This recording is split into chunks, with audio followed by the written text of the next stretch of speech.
La entrevista en contacto. 2:14 p.m. y tenemos en la línea telefónica a la consejera presidenta del Instituto Veracruzano de Acceso a la Información, Yoli García Álvarez. Consejera, muy buenas tardes. Buenas tardes, Ariadna, a tus órdenes. Gracias por recibir nuestra llamada. Platícanos, por favor, qué procede después de que Fernando Aguilera de Hombre ahora es parte del gobierno del Estado. ¿Cuál es el procedimiento para elegir al nuevo consejero del IBAI? Bueno, la Constitución que fue reformada por el Congreso del Estado en enero establece el procedimiento y dice que será el Congreso del Estado quien hará una amplia consulta a la sociedad y después, a propuesta de los grupos legislativos, elegirá al nuevo comisionado por el voto de las 2/3 de los miembros presentes.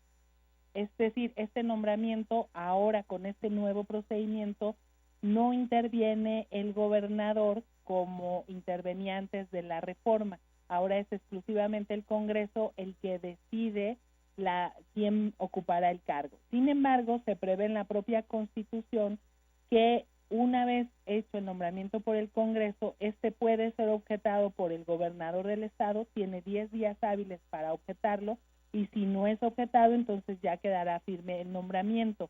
Este procedimiento es idéntico al establecido en la Constitución Federal para el nombramiento del órgano garante nacional.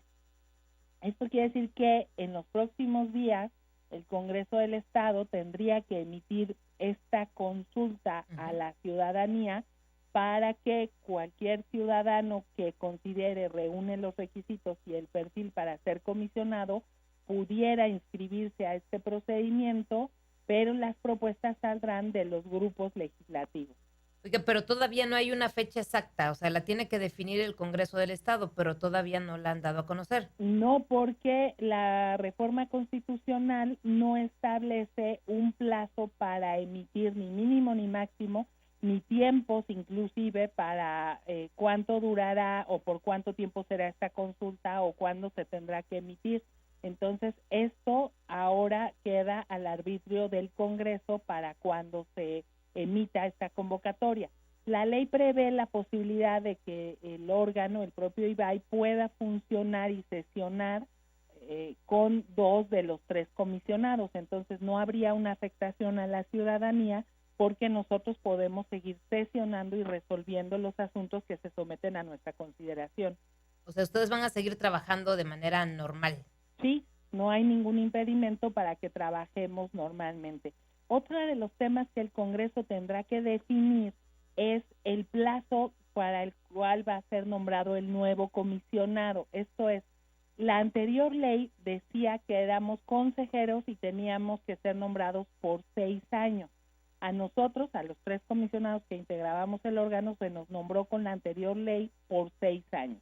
Cuando se aprueba la reforma constitucional, se establece en un régimen transitorio que pese a que se creaba un nuevo órgano, porque este órgano tiene un nombre diferente y una naturaleza distinta, permitían que nosotros concluyéramos nuestro encargo en este nuevo órgano.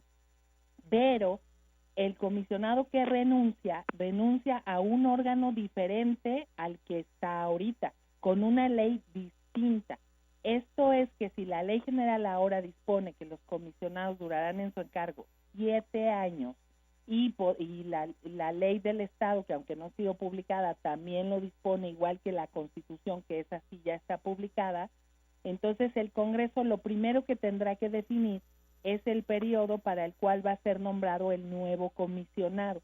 Okay. Y la interpretación que ellos hacen es que es un órgano de reciente creación, como se ha hecho en otros estados, como Quintana Roo, como Campeche, en los que se ha definido, incluso en Chiapas también, que el cambio de nombre y el cambio de algunas de las funciones básicas de los órganos garantes era un nuevo órgano. En esos casos se nombró a los comisionados conforme a los plazos de la ley general, esto es por 7 años.